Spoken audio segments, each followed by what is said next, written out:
Bonjour, ici Jan Steele alias La Gousse. En direct depuis le Parc national des Cévennes, je suis là pour vous persuader que bien vivre sans gluten en France, c'est possible.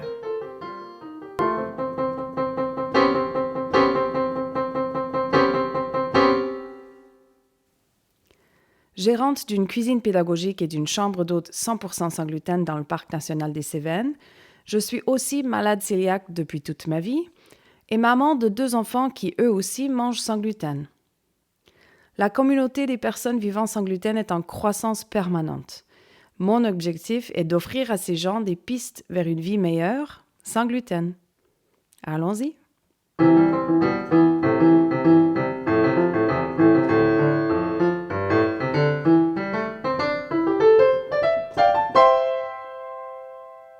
Les aliments naturellement sans gluten. De nos jours, les gens ont tendance à paniquer un peu lorsqu'ils apprennent qu'ils doivent suivre une alimentation sans gluten. Et ça se comprend, étant donné l'omniprésence du pain et des produits céréaliers dans une alimentation moderne. Il peut donc être utile de se rappeler que la grande majorité des aliments sur Terre, en tout cas dans leur forme brute, sont naturellement sans gluten. Aussi, il est bon de savoir que, pendant des siècles et des siècles, l'alimentation humaine était, elle aussi, naturellement sans gluten. Et même si, bien sûr, il nous est utile d'énumérer tous les aliments qui nous posent problème, histoire de pouvoir mieux les éviter, il est aussi important de ne pas s'y arrêter, car il est important de ne pas percevoir dorénavant son sort comme étant contraint. En vrai, lorsque nous nous mettons sérieusement à comptabiliser les aliments que nous ne pouvons plus manger versus ceux que nous pouvons continuer à manger sans aucun souci, devinez quelle liste est plus longue. Le problème d'une alimentation sans gluten n'est donc pas la contrainte, mais plutôt la priorité sociétale. La société moderne tourne autour de ce qui est facile. Les produits céréaliers sont donc venus dominer l'alimentation moderne, car ils sont faciles à produire en grande quantité, ils se gardent longtemps, ils ne coûtent pas cher et ils permettent de fabriquer un grand éventail de produits différents. Lorsque l'on parle de vouloir alimenter une population croissante d'humains sur Terre, les produits céréaliers ont sans doute une place.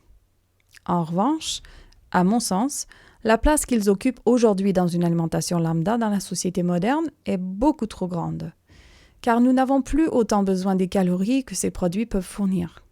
Au contraire, nous avons besoin de nutriments, et pour ça, les produits céréaliers sont assez faibles. Faisons donc un survol de tous les aliments qui, dans leur état pur, sont naturellement sans gluten. D'abord, les légumes. Tous les légumes qui poussent sur la planète sont naturellement sans gluten. Et ils sont nombreux. S'il y a bien une famille d'aliments qui est généralement négligée dans une alimentation moderne, c'est celle des légumes. Aussi, si l'on cherchait une seule action qui nous permettrait d'améliorer la qualité de notre alimentation, ce serait d'augmenter la quantité et la diversité de légumes que nous consommons. Une approche consiste à essayer d'inclure dans son alimentation chaque semaine au moins 2 légumes de saison de chaque famille de légumes. Les différentes familles de légumes sont les légumes feuilles, tels que les endives, les salades, les choux. Les légumes tiges, tels que le céleri, les asperges ou le fenouil. Les légumes fleurs, tels que le brocoli, le chou-fleur ou l'artichaut. Les légumes racines, tels que les radis, les carottes, les panais ou les betteraves. Les légumes à bulbes, tels que les oignons, l'ail ou les échalotes. Les légumes fruits, tels que les concombres, les tomates ou les courges. Les légumes graines, tels que les haricots, les petits pois, les fèves ou les lentilles. Ou les légumes tubercules, tels que les topinambours ou les pommes de terre. Les légumes sont parmi les aliments les plus denses en nutriments sur la planète. Cela veut dire quoi? Qu'ils sont comparativement pauvres en calories et riches en nutriments. Les légumes sont aussi riches en fibres, ce qui permet un meilleur maintien de la santé intestinale en nourrissant notre microbiote, à consommer sans modération. Petite parenthèse, la quantité de fibres trouvée dans certains légumes peut poser problème pour un appareil digestif fragile. Ça vaut la peine de bien expérimenter différentes manières de cuisiner vos légumes afin de voir s'ils vous réussissent ou pas. Maintenant, les fruits. Là encore, tous les fruits qui poussent sur Terre sont naturellement sans gluten. Également riches en nutriments, les fruits fournissent aussi des fibres importantes à condition d'être consommés entiers. Les desserts à base de fruits sont un bon moyen d'ajouter des nutriments à un repas tout en terminant sur une petite touche douceur. Pour énumérer tous les fruits qui existent, nous parlons des familles suivantes. Les fruits à noyaux, tels que les prunes, les pêches, les cerises ou les abricots. Les fruits à pépins, tels que les pommes, les poires ou les raisins. Les fruits rouges et les baies, tels que les myrtilles, les groseilles, les framboises ou les cassis. Les agrumes, tels que les citrons, les pamplemousses, les oranges ou les clémentines. Les fruits à coque, tels que les noix, les amandes, les châtaignes ou les noisettes. Les fruits exotiques, tels que les litchis, les ananas, les mangues ou les papayes. Contrairement aux légumes qui sont plus généralement disponibles tout au long de l'année par le biais de la congélation et de la mise en boîte de conserve, les fruits sont plus communément consommés lors de leur saison de mûrissement. C'est ainsi que vous réussirez à puiser la plus grande quantité de nutriments des fruits que vous mangez. Sinon, en boîte de conserve, cherchez surtout des fruits sans sucre rajouté. Les fruits surgelés deviennent une bonne option lorsqu'une solution sans sucre ajouté n'existe pas.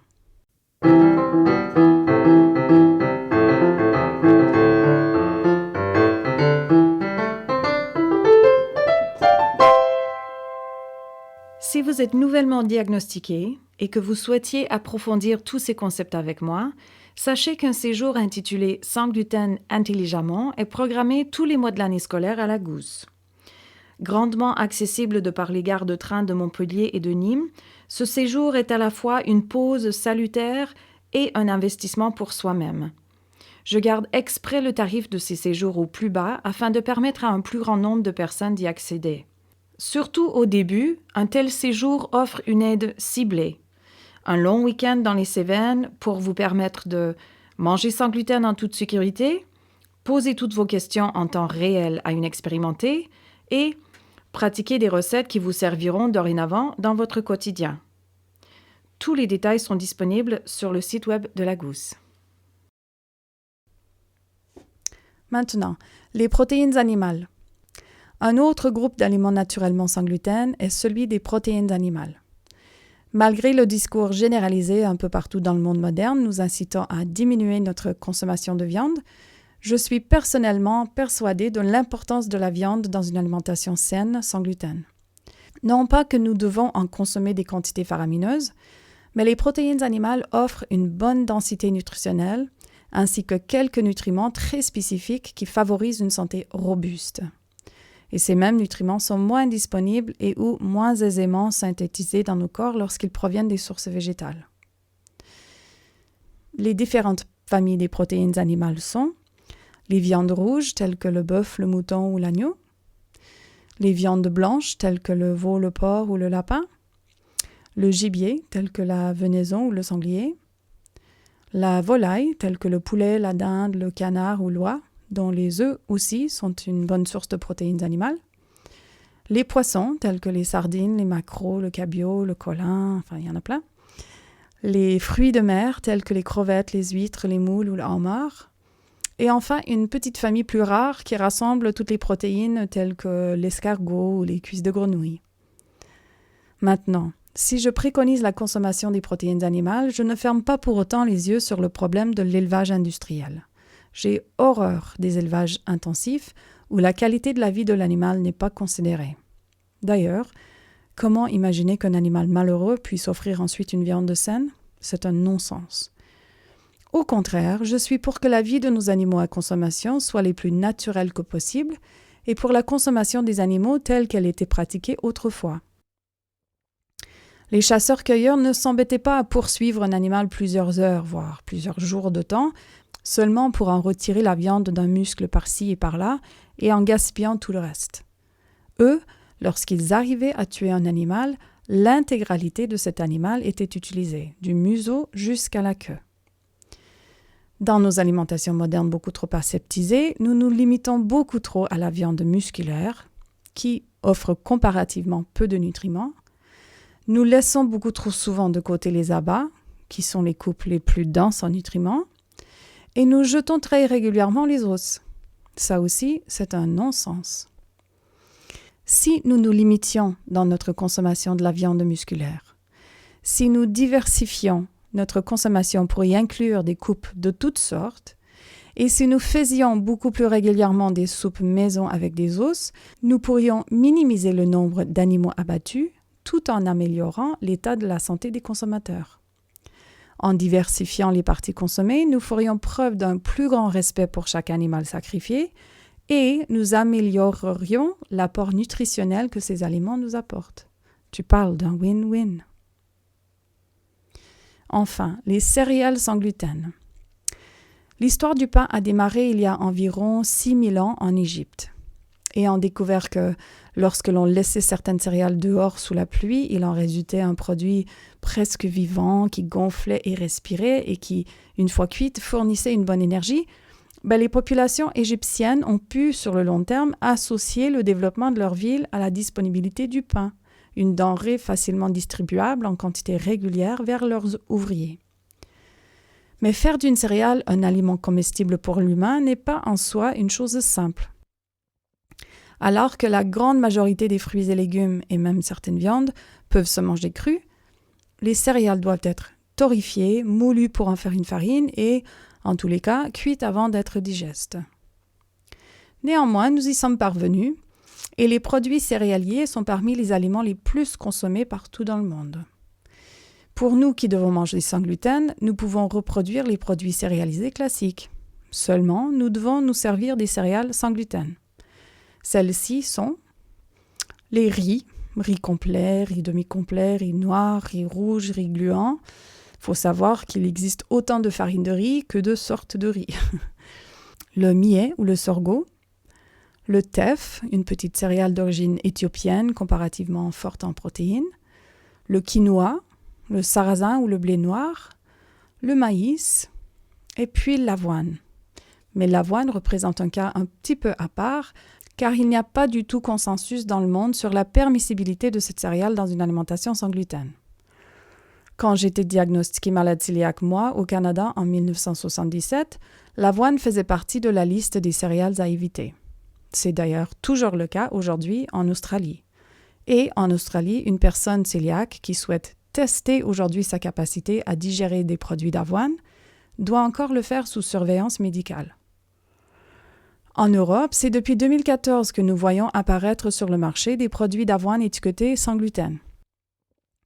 Ce phénomène est possible suite à une commission qui s'est réunie dans le but d'harmoniser les exigences applicables à la fourniture d'informations aux consommateurs concernant l'absence ou la présence réduite de gluten dans les denrées alimentaires. Toutefois, à mon sens, même en Europe, une personne cœliaque se doit de tester pour elle-même si l'avoine lui est réussie ou non. Et puisque nous parlons de boulangerie et de pâtisserie, il est sans doute utile aussi de remarquer que bon nombre de farines sans gluten proviennent des aliments autres que des céréales. Des farines ou des poudres d'oléagineux, telles que la poudre d'amande, la poudre des noisettes ou la farine de noix de coco, sont souvent utilisées dans une boulangerie ou une pâtisserie sans gluten. Des graines et des légumineuses peuvent aussi être broyées pour en faire une farine. On peut donc trouver la farine de chanvre, la farine de châtaigne, la farine de pois chiches, la farine de lentilles.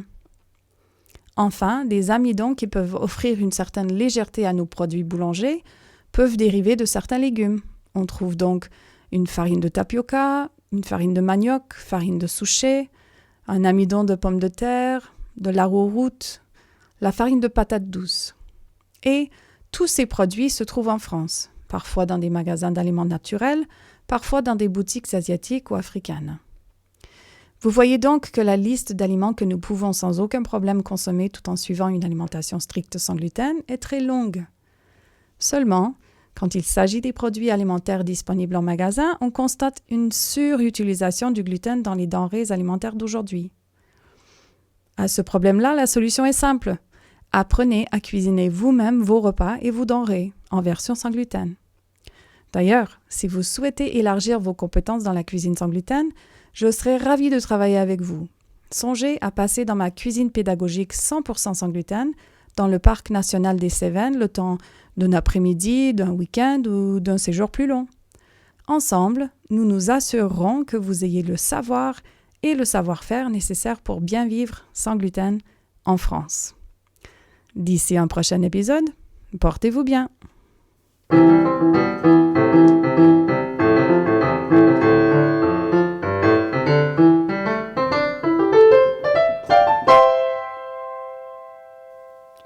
Ce podcast se veut une célébration de la vie sans gluten en France. Vous avez une question par rapport à la vie sans gluten? Posez-la. Plusieurs fois dans l'année, on fera un épisode foire aux questions pour essayer de vous trouver les réponses. Car vous savez, la question que vous avez vous, d'autres l'ont aussi sans aucun doute.